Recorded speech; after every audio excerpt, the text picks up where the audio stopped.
concert pianist. Now, most of you may have noticed that I only have one hand, so it probably isn't the first choice of career you'd have thought I'd have done. I know it wasn't my parents' first choice for me either, and it's not every day your one-armed son comes up and says, "Mum, I want to become a concert pianist." So, after a couple of months of me being self-taught and a couple of years of professional lessons, I decided to audition for a specialist music school. So one day after school, very excitedly, I come home and thought I'd call the headmistress of this school to arrange an audition. And little did I know that what was about to happen during this phone call would change the career of my life and career. I was greeted by a very stern-sounding headmistress who promptly explained to me that she had no time to see me as she couldn't quite understand how I could play the piano. She then went on to say, "How are you going to play scales?" "I didn't want to play scales, I wanted to play music," I said. She hung up the phone. So as you can probably imagine, I was quite distraught by this. As a 15-year-old boy, this, in my head, was my one chance of following my dream of becoming a concert pianist. I was feeling deflated for a few days, and I was trawling the internet and stumbled across another music school. But this time, it was in London. It was the Guildhall School of Music and Drama. So I decided to take a chance, apply, didn't tell them about my disability, and I turned up for the audition, and I had to explain to the panel about my lack of a hand. And that was a bit of an awkward one. And I played, and to my surprise, I was offered a place. My time at the Guildhall School of Music and Drama was quite testing for me, actually. It wasn't all plain sailing. Not only was I competing with children who'd been playing since the age of 3, but I was also introduced to a whole new repertoire called left-hand alone repertoire. Well, to me, it sounded quite boring. I mean, who would want to sit through an hour and a half of...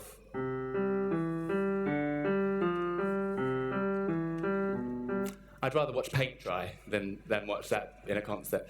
So, ordinarily, in two-handed piano music, the right hand plays the melody and the more virtuosic stuff, while the left hand plays the accompaniment. So I wasn't really enthused by this, me being pushed into playing this. Before, I was playing pieces by Mozart, Beethoven, and Mendelssohn, composers that I had grown to know and love through the hours of practice that I'd given to get to the stage I was at. I was then introduced to a piece that little did I know I would end up playing in most of the major concert halls of the world, Scriabin's Nocturne for the left hand. I was surprised by, how two-handed it sounded. I mean, it's got a very beautiful melody line.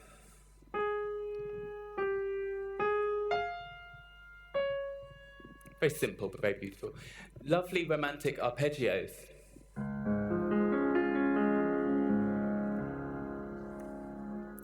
But put together, I was surprised by how beautiful it was. It was with this piece that I was going to face my next challenge with. I always like to challenge, as you can probably tell, and I had my sights set on a very rare place in one of the best music schools in the world, the Royal College of Music. I loved everything about the thought of doing my degree here. Its location right here in South Kensington, placed right opposite one of the most iconic music venues of the world, the one we're sat in today, the Royal Albert Hall. What better place to practice for 6 hours a day whilst looking across at a hall where every single classical musician wants to play in? My time at the Royal College really saw me specialise in left-hand alone repertoire. I delved into researching as much as I could and found a wealth of repertoire available to me. It all kind of stemmed from the 19th century. Composers would write pieces to show off to the audience, and they'd show off by writing a piece for one hand. Not only one hand, but their weaker left hand.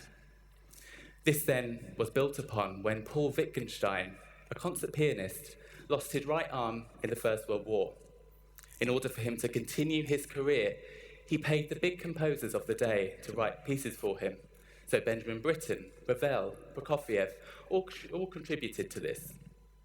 If it wasn't for Paul Wittgenstein, I wouldn't have a career today. Last year, for me, was one of the best years of my life. I graduated from the Royal College of Music, and on my graduation day, my teacher called me and said, "Nick, do you know you've now made history in being the only one-handed pianist in 130 years to graduate?" Well, I didn't think that at all. I don't wander the corridors of the Royal College chanting, "I'm making history." But of course, it did make my graduation day that bit special. 2 weeks after that, I was then performing at the 2012 Paralympic closing ceremony with the Para Orchestra alongside Coldplay. It's not every day a classical pianist gets to play to 86,000 people in a huge stadium. Makes this feel quite cosy, actually. It's like a front room.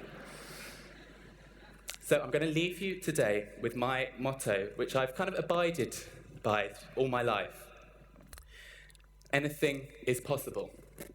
And if you're determined and focused, you will achieve your goals.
And see, Mum and Dad, I told you I'd get to the Royal Albert Hall one day. Thank you.